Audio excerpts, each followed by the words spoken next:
Abra sua Bíblia comigo. E aí, se é para criar identidade, e olha o número de pessoas que estão aqui.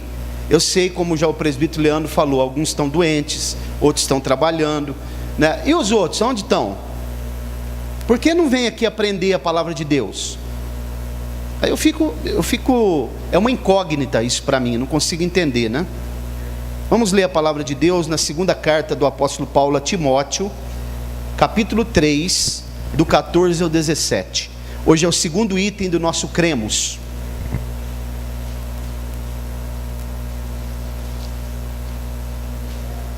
Segunda Timóteo 3, do 14 ao 17. Semana passada, eu disse aqui que nós não pregamos placa de igreja. Realmente não pregamos, e não deve ser pregado.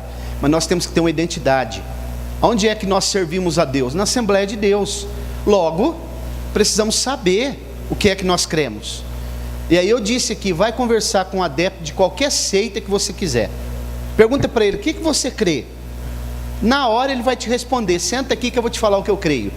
Vai perguntar para um católico ortodoxo, irmão, que fez catecismo e que é ativo, né? Praticante, que ele sabe o catecismo, ele sabe o credo dos apóstolos, ele sabe o credo de Atanásio, que é a doutrina da Trindade sistematizada. Vai perguntar para um espírita, para você ver, kardecista, também lá da Legião da Boa Vontade, lá de Paiva Neto, né? Ele sabe tudo, o que eles professam. Pode perguntar para um adepto da Seixanuê, ele sabe a doutrina dele. Agora, por que o nosso povo não sabe? Porque eles não vêm aprender. Vamos ler. Todos acharam? 2 Timóteo 3, do 14 ao 17. Amém? Diz assim a santa, bendita e eterna palavra de Deus: Tu, porém, permanece naquilo que aprendeste e que foste inteirado, sabendo de quem o tens aprendido, e que desde a tua meninice sabes as sagradas escrituras, que podem fazer-te sábio para a salvação pela fé que há em Cristo Jesus. Toda a escritura é divinamente inspirada e proveitosa para ensinar, para redarguir, para corrigir, para instruir em justiça, para que o homem de Deus seja perfeito e perfeitamente instruído para toda a boa obra. Podemos dizer amém? Irmãos, olha esse texto que o apóstolo Paulo escreve ao seu filho na fé, Timóteo, o obreiro de confiança dele. Percebeu que esse obreiro chamado Timóteo, ele sabia a respeito das escrituras desde menino? Quem ensinou ele, irmãos? Se você for procurar no outro texto, você vai ver que a mãe dele, né, Loide, era a avó. Eunice, a mãe, ensinaram ele desde pequeno. Por isso que a importância dos nossos filhos, netos, virem para a escola dominical, aprender aqui, ó. Porque se eles não aprenderem aqui, irmão, sabe quem vai ensinar eles? A internet, os pedófilos, os traficantes. Deixa eu falar uma coisa para vocês: traficante e pedófilo tem uma didática, vocês não têm noção. Eles têm um poder de persuasão, uma eloquência, um convencimento. Os desenhos malignos que tem hoje, né? Que está cheio de mensagens subliminar, tem um poder de incutir na mente da criança. Isso é algo tremendo, já comprovado pelos especialistas da área. Agora, esse moço aqui chamado Timóteo, que teve que substituir o segundo personagem mais importante do Novo Testamento, o apóstolo Paulo, quando ele foi assumir o lugar de Paulo, ele tinha 35 anos aproximadamente. Isso era um escândalo para a época, porque os bispos da época, todos tinham mais de 50 anos. Por isso que Paulo diz assim: ninguém despreze a tua mocidade. Porque ele era jovem, mas ele estava preparado. Por que estava preparado? Porque ele tinha escola. Sentou para aprender, estava apto para levantar, para ensinar. Então, o que nós cremos aqui, o segundo item que eu quero compartilhar com os irmãos, outra coisa que me chama a atenção aqui, está no versículo no versículo 15, que ele diz assim, que desde a tua meninice sabes as sagradas escrituras, que podem fazer-te sábio. Para quê, irmãos? Para a salvação pela fé que há em Cristo Jesus. É preciso ter sabedoria para ser salvo, porque senão se perde essa salvação assim, ó, né? Tem que ter sabedoria, e essa sabedoria é algo que vem do alto, é algo que vem proveniente de Deus. Então olha aí, anota aí o segundo item do nosso cremos. O primeiro foi sobre o Deus único, né? Monoteísmo, e também em 3 pessoas, Pai e Filho e Espírito Santo. Agora, ó, segundo item, cremos na inspiração verbal da Bíblia. Presta bem atenção nisso. Cremos na inspiração verbal da Bíblia Sagrada, única regra infalível de fé para a vida e o caráter cristão. Cremos na inspiração verbal da Bíblia Sagrada, única regra infalível de fé para a vida e o caráter cristão. Isso aqui é tremendo, irmãos. É a nossa carta magna, não é? É a única regra de fé. A nossa única regra de fé, Bíblia Sagrada. Não é livro de Mórmon, não é Evangelho segundo o Espiritismo, não são os livros que o Dong Yulan publicou, não é? Não são os livros da Seixonoe, não são também os livros da senhora Ellen Goldwhite, a profetisa do Adventismo, não são os Vedas, que é um compêndio doutrinário lá do hinduísmo, não é o Alcorão. A nossa única regra de fé infalível é a Bíblia Sagrada, é o instrumento da verdade teológica do cristianismo, carta magna.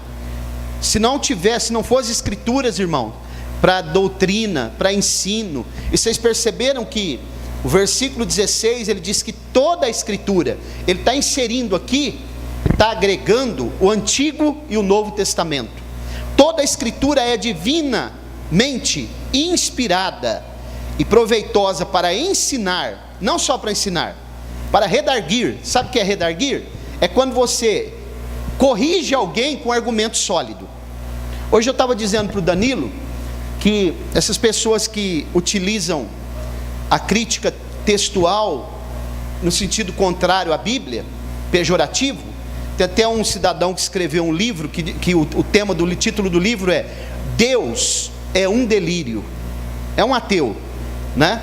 Ele chama Dawkins. Ele escreveu esse livro que Deus é um delírio, e ele utiliza nesse livro argumentos de alguns pseudos teólogos. Por que ele utiliza? Porque eu estava dizendo para o Danilo, quando alguém pega pseudos teólogos para utilizar o argumento deles, dizendo que eles disseram isso da Bíblia, aquilo da Bíblia, não foi eu que estou dizendo, é o teólogo tal que está dizendo, é porque ele não tem argumento sólido o suficiente, e ele tem medo, ele fica temeroso em dizer eu estou dizendo. Por quê? Porque ele sabe que ele vai ser refutado e não vai ter saída. Aí ele usa a expressão de outro, o argumento de outro. O teólogo fulano de tal disse isso. Isso é característico dos falsos profetas e dos ateus. Todo falso profeta, ele costuma usar alguns argumentos de outro, né, de outrem, para poder embasar aquilo que ele está falando, porque ele sabe que se ele usar um argumento dele, ele vai ser rechaçado, e aí ele vai entrar numa rua sem saída. Então esse camarada escreveu esse livro aí, Deus é um delírio. Então, irmãos, eu fiquei pensando que também esse cidadão aqui, ele tenta provar que os evangelhos foram escritos só depois do ano 90, sendo que nós sabemos que isso não é verdade. Os evangelhos foram escritos antes do ano 70, depois de Cristo, da era cristã, né?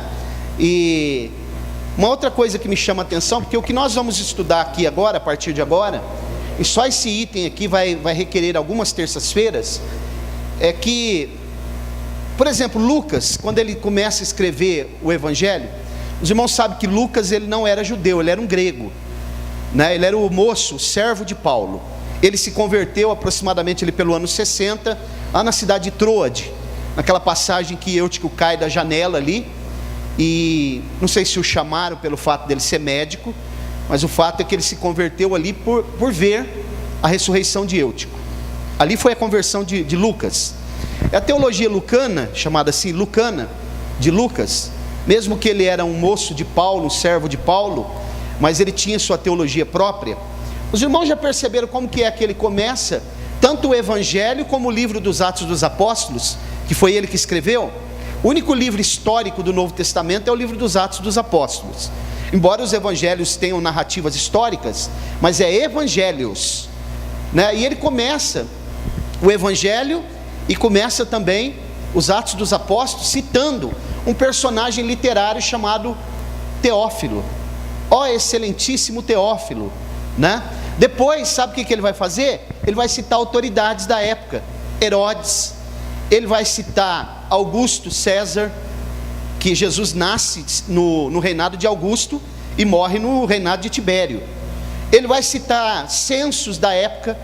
Para que ele está citando isso? Porque ele está trazendo veracidade, historicidade, né? Embasamento histórico, para poder mostrar que o que ele está narrando é algo histórico. Quando ele começa a falar de Lucas no Evangelho, ele diz assim que ele ouviu de pessoas que foram testemunhas oculares daquilo que ele estava escrevendo, porque ele ouviu dos outros que andaram com Jesus, que ele não foi apóstolo e não andou com Jesus. Os evangelistas, os outros evangelistas, eles bebem na fonte de Marcos, porque Marcos foi o primeiro a escrever. Então, irmãos, nós vamos ver principalmente textos hoje nos Atos dos Apóstolos, que mostram a veracidade das Escrituras, que são embasamentos históricos, porque o que eu vou falar para vocês aqui nessa noite é sintetizado, porque vocês não têm ideia do tanto de provas históricas, arqueológicas, científicas, que existe nas Escrituras, trazendo um embasamento muito sólido da veracidade, da solidez, da inerrância das Escrituras. É algo muito grande, é um universo, olha, um universo infindável. Por que isso? Porque Deus inspirou e deixou provas que essa palavra é real, verdadeira, única, insubstituível, lâmpada e luz para os pés e para o caminho daqueles que estão perdidos. Dá uma olhadinha em Lucas capítulo 8, versículo 2, olha uma outra coisa importante aí, leia por favor.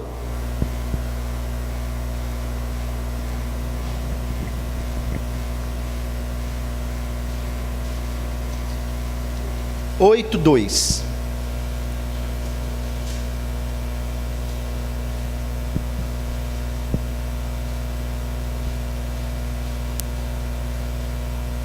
Como diz aí? E algumas mulheres que haviam sido curadas de espíritos malignos e de enfermidades, Maria, chamada Madalena, da qual saíram 7 demônios. Olha, aqui tem dois fatos importantes que nós precisamos enfatizar. Primeiro, que ele está citando mulheres. Essas mulheres foram as primeiras que viram Jesus ressuscitado. Isso daqui parece um paradoxo para quem quer documentar e dar veracidade a um documento, porque o testemunho de mulheres nessa época não tinha valor, nem no tribunal. Então significa que ele tinha tanta certeza que o que ele estava escrevendo era real, era autêntico. Primeiro ele cita mulheres, depois ele fala, uma mulher da qual saiu quantos demônios? 7. Outro paradoxo, porque citar isso daqui, uma mulher endemoniada, era pior ainda, porque alguém que era considerado endemoniado para eles, era alguém que jamais poderia dar um testemunho real, verdadeiro. Mas ele está citando mulheres e está citando ainda endemoniadas, porque ele tinha certeza plena da veracidade do que ele estava escrevendo. Quer ver uma prova arqueológica que foi achado? Sabem quando as escavações dessa localidade de Betesda, a palavra Betesda significa casa de misericórdia, ou então Betsaida, é a mesma coisa, né? Casa de misericórdia. Em João capítulo 5, versículo 2 em diante, não precisa ler não, vocês vão ver que a Bíblia vai trazer a narrativa, do tanque de Betesda. Tinha 5 alpendres, né? Onde as pessoas ficavam, os enfermos iam ali, porque acreditavam na lenda de um anjo que descia ali, movimentava as águas. As escavações nesse lugar demoraram de 1914 a 1938. Eles acharam esse tanque. E esse tanque, ele traz literalmente o local e a descrição da narrativa bíblica, prova arqueológica, de que a Bíblia é inerrante.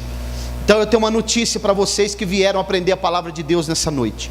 Vocês não estão seguindo uma historinha de Chapeuzinho Vermelho.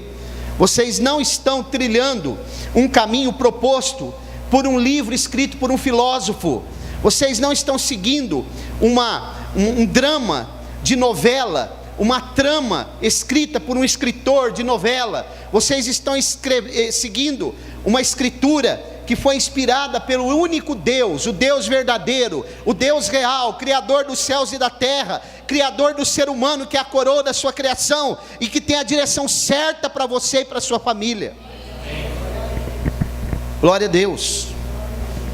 Lucas, ele registra vários pontos, como eu disse, né? Outro fato também que é narrado, né, nos evangelhos, é a destruição de Jerusalém no ano 70. Isso é comprovado historicamente, que quem invadiu lá foi o general Tito, e destruiu, filho do imperador Vespasiano. Lá em Roma tem até o Arco do Triunfo em homenagem a ele, quando ele chegou, e já com o triunfo de ter conquistado Jerusalém. Tem o Arco do Triunfo lá. Algumas capitais como Paris, né, e Roma, tem o Arco do Triunfo. Isso são fatos históricos.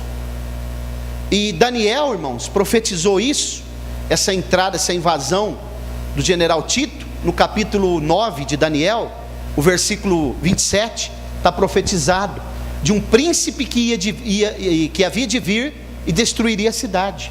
Está escrito lá. São provas insofismáveis, incontestáveis, e que não adianta ninguém vir dizer, olha, a Bíblia tem erros. A Bíblia, como eu já disse, tem erros mesmo, de tradução. Por isso que eu estou indicando as melhores traduções para os irmãos. Ela tem erros, às vezes de grafia, de impressão, porque a Bíblia até 1300 e pouco, não era dividida em capítulos e versículos, né? Era um texto corrido. Existe na Bíblia, principalmente no Novo Testamento, muitas abreviaturas, né? Quem entende um pouco dos textos, das cópias dos originais, porque nós não temos os originais, eles se perderam, são cópias, né? Algumas delas bem fragmentadas, fragmentos. 5% dos achados, dos manuscritos que foram encontrados, 5% eram fragmentos, bem fragmentado mesmo. Só o outro restante é que estava um pouco mais inteiro, né? Tem alguns que estão capítulos inteiros, mas 5% estava fragmentado. Para os irmãos terem ideia, o que é que os especialistas precisaram fazer para entender esses textos. Não é da noite para o dia. Por isso que eu estou dizendo, não se dá para entender a Bíblia assim. A Bíblia é um livro espiritual. Paulo diz que não se pode entender as Sagradas Escrituras se não tiver o Espírito Santo. E as pessoas querem discutir, falar, querem interpretar. De vez em quando eu fico vendo pessoas tentando interpretar a Bíblia, irmãos. Eu só não dou risada porque não pode, né? Não pode. Se você rir, a pessoa... Mas, irmãos, não se interpreta a Bíblia de qualquer maneira. Vocês já pararam para pensar o trabalho que os copistas tiveram para escrever, para compilar as cópias dos originais, depois sistematizar os teólogos, sistematizar as doutrinas, à luz de vela, escrevendo com pena, tinteiro, né? Você sabe quanto que tem só do Novo Testamento? Os irmãos sabem quantos manuscritos tem só do Novo Testamento? Vocês têm ideia? Aproximadamente 5.700 manuscritos, escrito à mão, a pena. Agora vocês imaginam, não tinha computador como hoje não, e a gente tem preguiça de escrever hoje com computador, né? Então isso aqui é um trabalho minucioso. E Lucas, como eu disse que ele é o escritor de Atos dos Apóstolos, ele vai citar, por exemplo, vários. Nós vamos começar a ler aqui, anota porque é importante.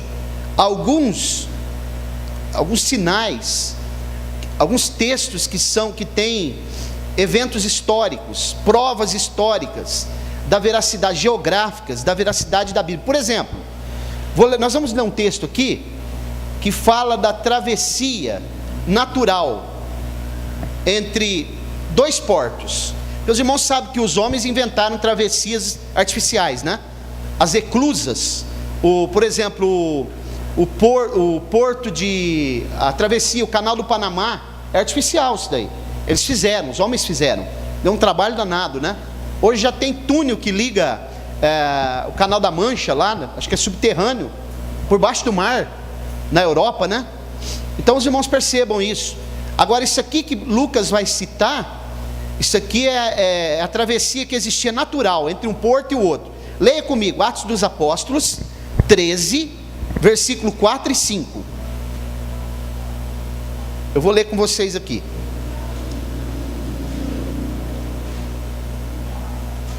Atos 13, versículo 4 e 5.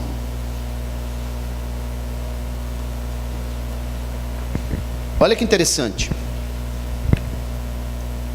E assim, estes, enviados pelo Espírito Santo, desceram a Seleucia e dali navegaram para Chipre. E chegados a Salamina, anunciavam a palavra de Deus nas sinagogas dos judeus. E tinham também a João como cooperador. Perceberam aqui os portos de Chipre e de Salamina? Perceberam a ligação natural aqui? Como que ele está citando esses dois portos? Navegaram, quer dizer, eles foram na direção certa. Ele está dando aqui as coordenadas de navegação entre um porto e o outro. Isso aqui é documento histórico, muito importante, irmãos. Quer ver mais? Vamos ver mais uma coisa. Ele vai citar também um porto de Perge, né, que é o destino correto, né, de um navio que vinha de Chipre. Olha aqui, ó, isso aqui é coordenada também de navegação. Eles não tinham as bússolas que tem hoje, os instrumentos de navegação que se tem hoje, mas ele está citando aqui literalmente Atos 13 e 13. Vamos ler muito Atos aqui porque é histórico.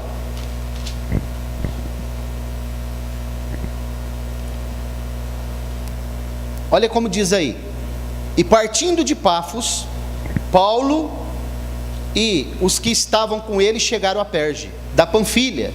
Mas João, apartando-se deles, voltou para Jerusalém. Da onde eles partiram? De Pafos. E os que estavam com ele chegaram a Perge. Olha aí, navegação, documento histórico, que ele está citando o lugar que era trajetória de navio naquela época. Era como se nós citássemos hoje, por exemplo, a bacia aí do norte fluminense ali, onde está o pré-sal, né? Bacia de Campos, e citasse aqui a Baixada Santista, o Porto de Paranaguá, que fica lá no Paraná. É isso, aí daqui muitos anos, alguém ia olhar o documento que nós escrevemos. Vamos ver se esse povo está falando a verdade mesmo. Vamos ver se eles... Aí alguém ia lá, o presbítero Leandro tinha escrito lá, ó, saiu um navio, né, do Porto de Santos, na Baixada Santista, e foi em direção ao Porto de Paranaguá, no Paraná. Ué, está correto. Esses portos aqui existiram mesmo. Ele citou certo. É isso que Lucas está citando, para demonstrar a veracidade do texto que está sendo narrado, das Escrituras. A Bíblia Sagrada é inerrante. Nós cremos nela como única regra de fé, e ela muda o caráter, ela transforma. A Bíblia Sagrada é inerrante, irmãos.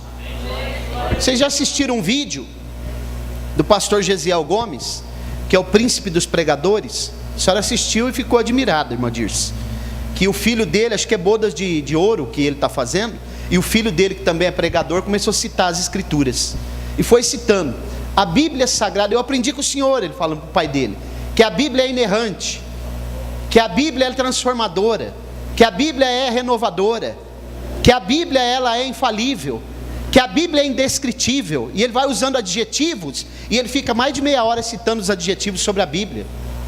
Acho que nem o pai dele acreditou que ele pregava tanto daquele jeito, né? Porque o pai dele é o príncipe dos pregadores. Então, irmãos, nós podemos confiar nessa palavra aqui de olhos fechados.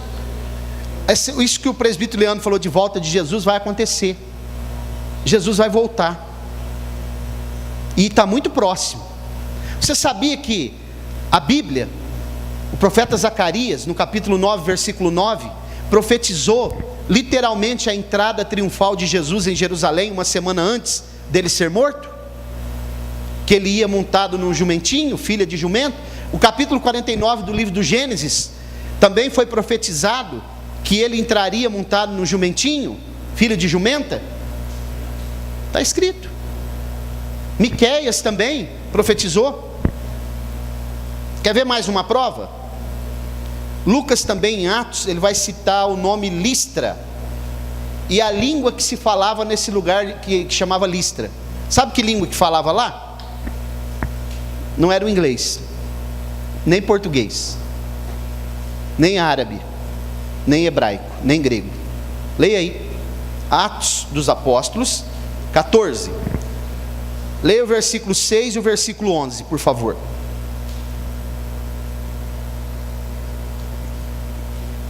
Atos 14, verso 6 e verso 11.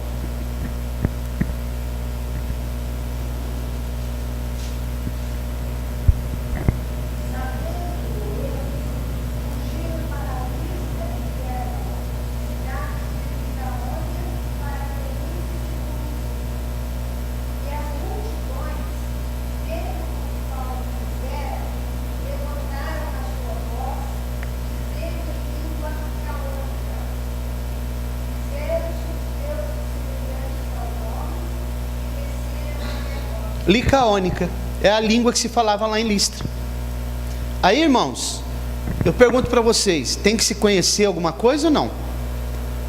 Aí daqui a pouco você vê alguém falando assim, ó, juízo investigativo é uma doutrina adventista que não existe na Bíblia, né? O outro falando que existe em Gálatas e Colossenses um avião, não é? Um avião, e tem até a pista do avião, que é o livro de Filemão. Olha quanta baboseira, irmãos, sendo que a Bíblia Sagrada, ela tem o que nós precisamos. A Bíblia Sagrada, ela tem a direção certa. A Bíblia Sagrada é o farol, para que quem acredite nessa escritura aqui, ó, ele caminhe com segurança.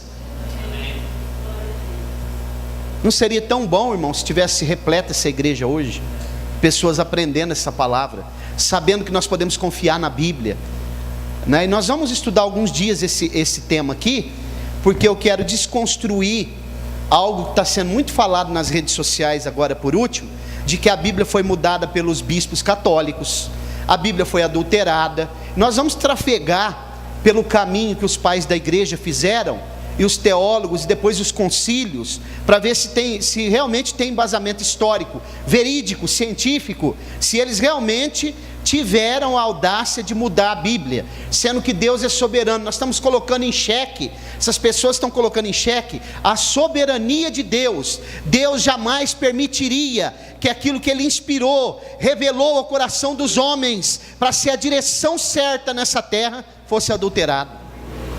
Jamais, irmão. A não ser que esse Deus fosse fraco, né? O Deus que algumas igrejas criam aí, o Deus Papai Noel, é esse Deus aí. Atende o pedido de todos eles, né? Está à mercê daquilo que eles colocam. Vamos determinar, tem que acontecer, eu determino.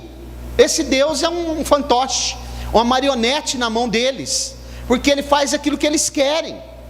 Deus não faz o que o homem quer, Deus decreta o que Ele quer. Ele é soberano. Glória a Deus. Deus é Deus, o resto é conversa fiada, irmãos. Vamos mais um pouco. Outro sim que ele vai citar aqui, que é interessante também, que é um fato histórico. Ele vai citar o nome de deuses conhecidos daquela época. Sabia? Atos 14, olha o versículo 12.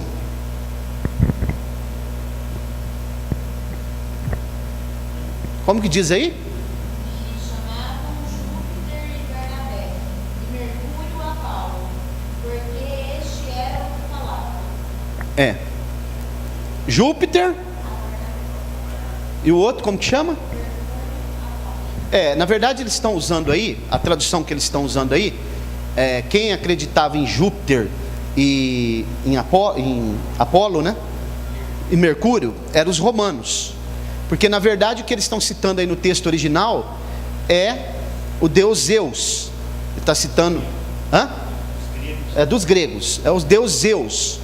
E o outro, eu não vou me lembrar agora, mas eles estão utilizando uma linguagem romana. Aí eles falaram Júpiter e o outro Mercúrio, mas na verdade é Zeus. Depois eu vou lembrar e eu falo para os irmãos. Não é Apolo, não, é um outro aí que ele está citando, né? Deuses gregos. Hermes. Hermes. Ele está citando aí Zeus e Hermes, né? Tem até uma tradução que já traduz certo, Hermes com H. Irmãos, por que ele está citando esses deuses? Eram deuses da época que as pessoas tributavam a eles incenso, queimavam incenso, adoravam esses deuses. E esses deuses até hoje eles ainda existem na mitologia grega. Isso daí significa que o que Lucas está narrando aqui é verdade. A Bíblia Sagrada, irmãos, como diz o pastor Billy Graham, é mais atualizada do que o Jornal de Amanhã. Aquilo que o Jornal de Amanhã ainda vai publicar, a Bíblia já sabe. Por exemplo, quanto tempo ficou Galileu Galilei tentando provar que a terra era redonda, hein? Foi chamado de herege, de louco, né? Não foi? Sabe o que a Bíblia diz em Isaías 40, 22? Ele está sentado sobre o globo da terra, cujos moradores são para ele como gafanhoto. Na outra tradução diz, ele está sentado sobre a redondeza da terra. Uma outra tradução ainda está escrito, ele está sentado sobre o círculo da terra. Círculo quadrado? Uma vez eu ouvi um irmão falando que a terra era quadrada, porque Deus mandou pregar o evangelho nos 4 cantos da terra. Sabe quando que Isaías escreveu isso? 700 anos antes de Cristo. Agora os irmãos pensem se a Bíblia é mais atualizada que o Jornal de Amanhã ou não. Quantas profecias bíblicas? Isaías 68, falando da chegada dos aviões em 1948, em maio de 1948, lá em Israel, quando eles vieram retornando, porque Israel foi considerado Estado. A diáspora tinha acabado. A diáspora é a dispersão dos judeus pelo mundo. A Bíblia Sagrada, irmãos, pode ser seguida. Você pode seguir essa escritura, porque é a direção de Deus para mim e para você.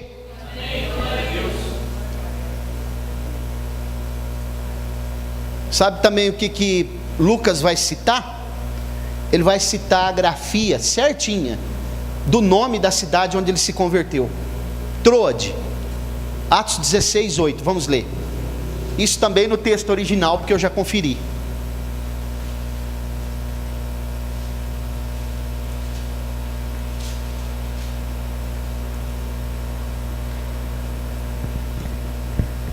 Como está dizendo aí?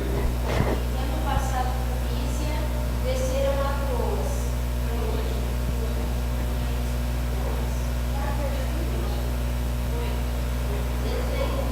16, 8. A tradução correta aí é Troade.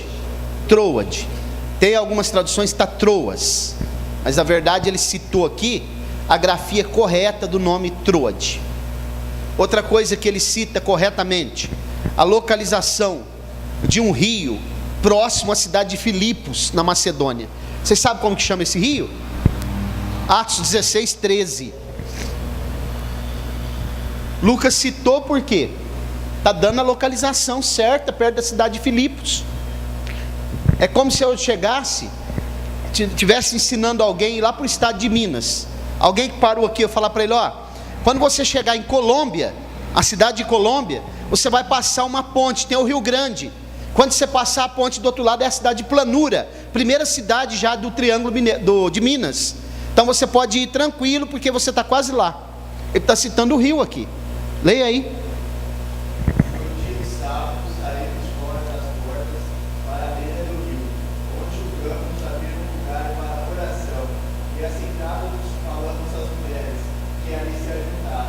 Sabe como que chama esse rio aí? Gangites. Gangites. É o rio Gangites que ele está citando, próximo à cidade de Filipos. Vocês estão por aí, irmãos? G-A-N-G-I-T-E-S.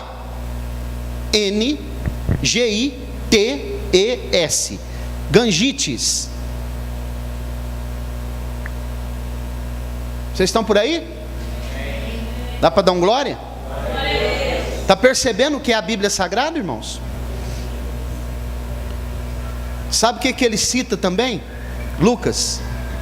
Ele vai citar uma correta associação. Como assim? Entre, olha, vamos ler, mas eu vou explicar isso aqui para os irmãos entenderem bem. Atos 16, 14. Olha o que Lucas vai citar.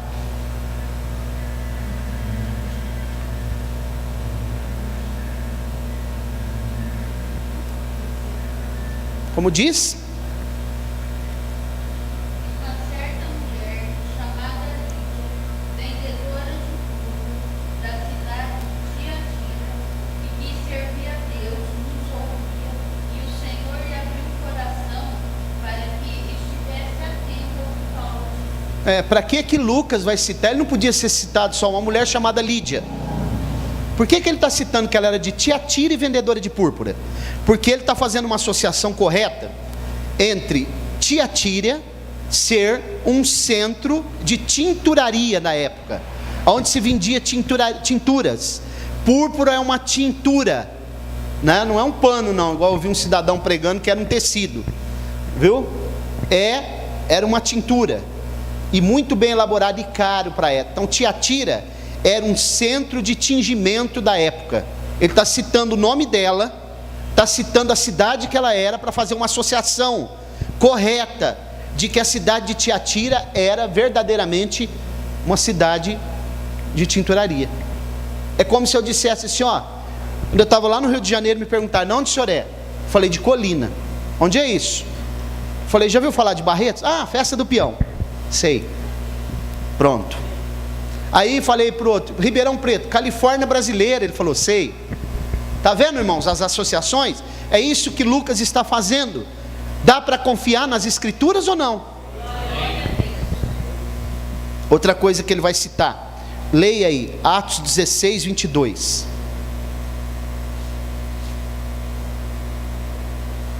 E a multidão se levantou unida contra eles, e os magistrados, rasgando-lhes os pés, mandaram açoitá-los com varas. Ele está citando aqui a palavra magistrado, a designação correta da palavra ou dos magistrados lá da colônia.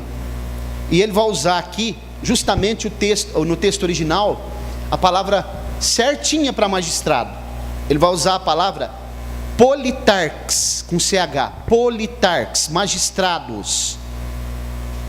Por que ele está fazendo isso? Porque ele está deixando documentado que os magistrados, politarques, que era a palavra que eles usavam da época no grego, açoitaram a Paulo e a Silas, pelo fato de que Paulo expulsou o demônio que estava na mulher lá, que dava lucro para a cidade de Filipos, espírito de adivinhação. E o que tem de espírito de adivinhação por aí, até dentro das igrejas, não está de brincar, viu? Tem bastante. No Atos 17, 6, não precisa ler não, só anota. Ele vai citar os magistrados de novo, a mesma palavra, politarques. Quer ver uma outra coisa? Ele vai citar também a grande quantidade de detalhes, de imagens da cidade de Atenas. Atenas existe até hoje, sim ou não? Capital da Grécia. Atos 17, do 16 ao 19, eu vou ler com vocês. Olha os detalhes que ele dá da cidade de Atenas. Isso daqui são detalhes históricos.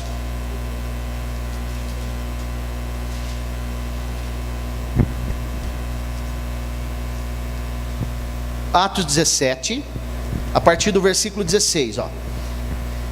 Enquanto Paulo esperava em Atenas, o seu espírito se comovia em si mesmo, vendo a cidade tão entregue à idolatria, de sorte que disputava na sinagoga com os judeus e religiosos, e todos os dias na praça com os que se apresentavam.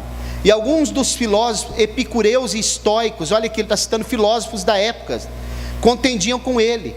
Uns diziam: o que quer dizer este paroleiro? Isso é tagarela, né? Tagarela, conversa muito. E outros: parece que é pregador de deuses estranhos, porque eles anunciavam a Jesus e a ressurreição. E tomando levaram ao Areópago, dizendo: poderemos nós saber que nova doutrina é essa que falas? Para onde? Para o Areópago, conhecido também como colina de Marte. Ele está citando aqui detalhes da cidade de Atenas. Areópago, que era como se fosse a Academia Brasileira de Letras aqui, a nossa. São detalhes, irmãos. A palavra de Deus é a nossa única regra de fé, porque ela é infalível. Outra coisa interessante aqui é que quando ele usa a palavra Paulo aqui, sabe que palavra que ele vai usar no original? Porque é a palavra que eles entendiam lá. Se você quiser anotar aí, espérmagos. Espérmagos. Está usando para Paulo essa palavra. Com S, né? Exatamente. Por que ele está citando assim? Não está citando nem o nome Saulo, hebraico, né? Que era o nome dele lá hebraico. E não está citando o nome dele romano. Ele usou para Paulo aqui a palavra que os gregos entendiam. Exatamente essa. Espérmagos.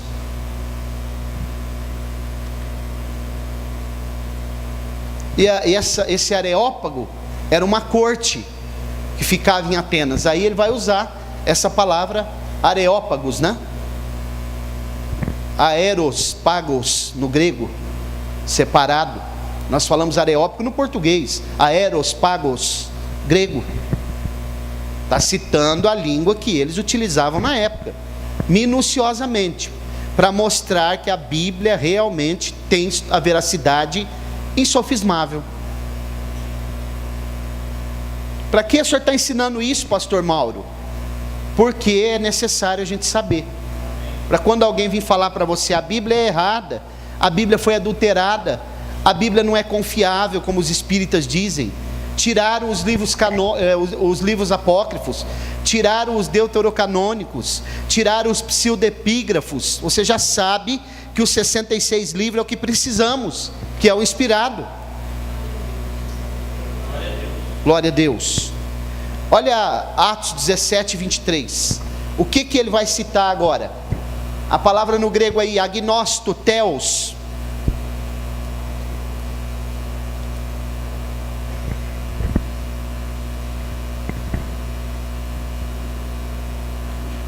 Como diz aí? Porque passando eu durante os vossos santuários, achei também um altar em que estava escrito: ao Deus desconhecido.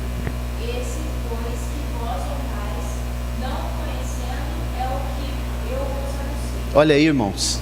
Quando ele teve uma dificuldade transcultural, porque os filósofos, quando ele falou de ressurreição, mandaram ele parar, disseram: a respeito disso te ouviremos em outra ocasião. Porque eles não acreditavam em ressurreição. Paulo, na hora, quem é dirigido pelo Espírito Santo não fica fechado. Quem é dirigido pelo Espírito Santo tem sempre uma saída. Ele disse: olha, eu não pude deixar de notar o quanto vocês são supersticiosos. E quando eu passei por ali, eu vi um altar ao Deus desconhecido, agnosto theos. Não pude deixar de notar. Esse que vocês honram sem conhecer. E Paulo conhecia o pano de fundo histórico. Ele diz: esse daí é o Jesus que eu estou falando. Ele não está longe, mas está perto, para que porventura vós podeis o achar tateando no escuro. É só vocês crer nele. E a Bíblia diz que Dionísio, que era lá do Areópago, ele creu. Areopagita, né? Dionísio. Quer ver outra coisa? Atos 19, 24. Estou caminhando para o fim já. Esse item aqui do nosso cremos vai ficar muito tempo.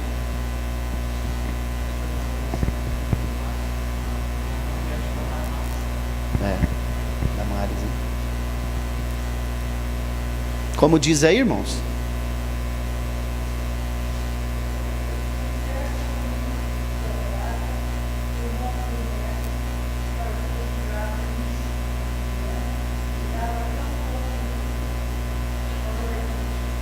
Sabe o que ele está... Não pouco lucro, dava muito lucro. Sabe o que ele está citando? A deusa Artemis, que aí está Diana, mas é a mesma Artemis. Ele está citando o quê? Aqueles que faziam de prata imagens, medalhas da deusa que era adorada ali nesse culto, nessa cidade de Atenas. Ele está citando. Por quê? Porque era também uma deusa adorada naqueles dias. A deusa Artemis e Diana é a mesma deusa. Perceberam, irmãos? Nós estamos lendo aqui, em síntese, todos os pontos registrados por Lucas, trazendo embasamento sólido, veracidade ao texto que ele está escrevendo. Quer ver uma outra coisa? A distância correta entre a cidade de Tiro e a cidade de Cesareia. Leia aí, Atos 21:8. Olha que interessante. Quantos quilômetros dá daqui em São Paulo? Tem os quilômetros certinho. Ele vai dar a localização, a distância certa, precisa. Atos 21:8.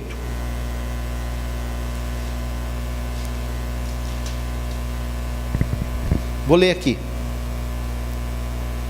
E disse então ele: vede, que não vos engane.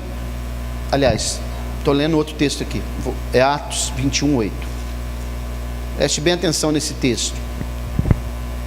E no dia seguinte, partindo dali, Paulo e nós, que com ele estávamos, chegamos a Cesareia. Então, entrando em casa de Filipe, o evangelista, que era um dos 7, ficamos com ele. Quanto tempo demorou? Vou ler o 7 também. E nós, concluída a navegação de Tiro, viemos a Ptolemaida. Ali, havendo saudado os irmãos, ficamos com ele um dia. E no dia seguinte, partindo dali, Paulo e nós, que com ele estávamos, chegamos a Cesareia. Então, entrando em casa de Filipe, o evangelista, que era um dos 7, ficamos com ele. Um dia de navegação entre Tiro e Cesareia. Então observem aqui, irmãos, que a palavra de Deus realmente ela é inerrante, é confiável. Por isso que as pessoas devem vir aprender a palavra de Deus. É por isso que nós devemos confiar nessa palavra. Por isso que nós não podemos nos afastar dessa palavra. É por isso, irmãos, que a Bíblia, nela tem conselhos, dizendo que nós temos que guardar os estatutos, os mandamentos, as leis que estão nela. Sabe o que o salmista diz? Eu escondi a tua palavra no meu coração, para não pecar contra ti. Deus disse para Josué: não te aparte da lei, do livro desta lei, para cumpri-lo, para praticá-lo. Sabe o que é que Davi disse para o seu filho Salomão no leito de morte? Eu estou indo pelo caminho de toda a terra. Estava dizendo, vou morrer. Agora eu vou te dar um conselho: sê homem, e não te aparte da lei do Senhor. É o que pode mudar, transformar o homem. É a única coisa, irmãos, a única esperança. Quer ver mais um texto? Atos 22:16. Já ouviu falar da ilha de Malta? Existe até hoje, viu? Olha o que ele vai citar.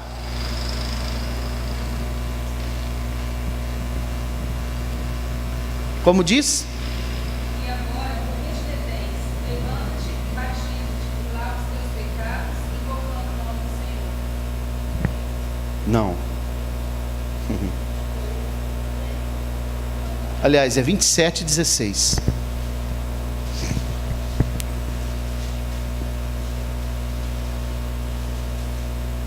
Correndo abaixo de uma pequena ilha chamada Cauda, apenas pudemos ganhar um bateu.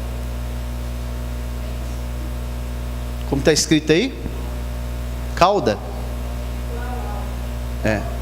Cauda. Hã? Ele está trazendo aqui o nome da antiga ilha de Malta. Hoje é ilha de Malta, mas quando se fala do naufrágio, aí já utiliza o nome Malta mesmo. Então os irmãos percebam que ele está citando aí, irmãos, algo irrefutável.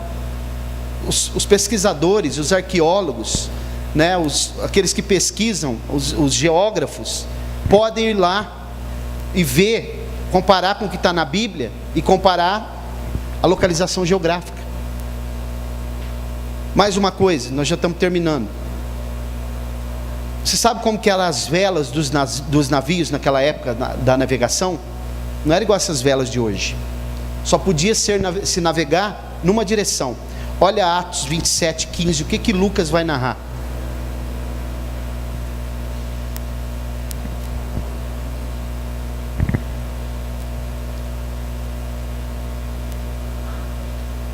Essas velas eram arredondadas. Vou ler aqui. E sendo o navio arrastado, e não podendo navegar contra o vento, desistimos de lutar e nos deixamos ir à deriva. Essas velas aqui não é igual às velas de hoje. Pode navegar contra o vento, era só a favor do vento. Ele está citando a vela arredondada da época. Você já tinha percebido isso nesse versículo? Vamos terminar lendo dois textos. Salmo 119, verso 89.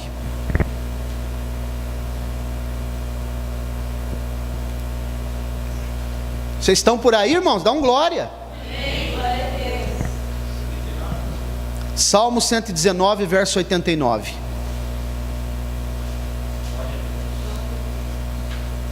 Como é que diz?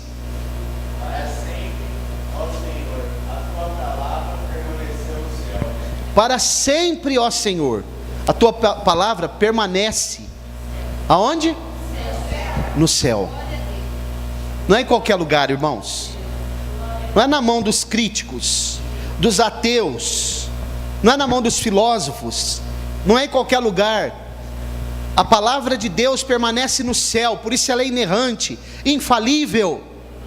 Glória a Deus. Mais um texto, Salmo 138, verso 2.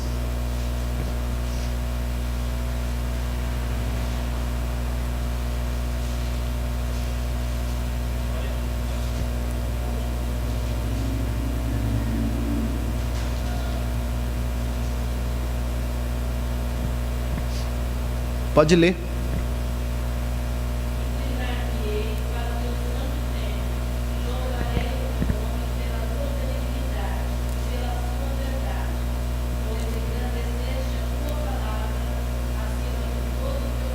Até acima do nome dele, ele colocou a palavra dele. Vocês imaginam o quanto essa palavra é preciosa? Colocou acima do próprio nome dele. Irmãos, eu estava citando os apócrifos, e hoje eu estava dando uma olhada na carta de Judas, né, que só tem um capítulo. Você sabia que Judas, ele cita 4 livros apócrifos? 4. Ali dá para perceber mesmo, assim, de modo explícito, 2. Mas se você olhar implicitamente, tem 4. Um é o livro da Assunção de Moisés. O outro é o livro de Enoque, que a Bíblia diz o 7º depois de Adão. O outro é o livro de Azer, que eu já falei para os irmãos que a palavra Belém, que é onde Jesus nasceu, significa casa de pão, porque era a terra de Azer, que era um padeiro. E o outro é o livro de Naftali. 4 livros apócrifos. Para quê? Para dar a esses livros uma inspiração divina? Não. Para poder mostrar que esses livros têm validade histórica. Ele está citando porque para trazer veracidade histórica. Então os livros apócrifos não têm inspiração divina, mas são documentos históricos. Amém? Vamos orar, agradecer a Deus.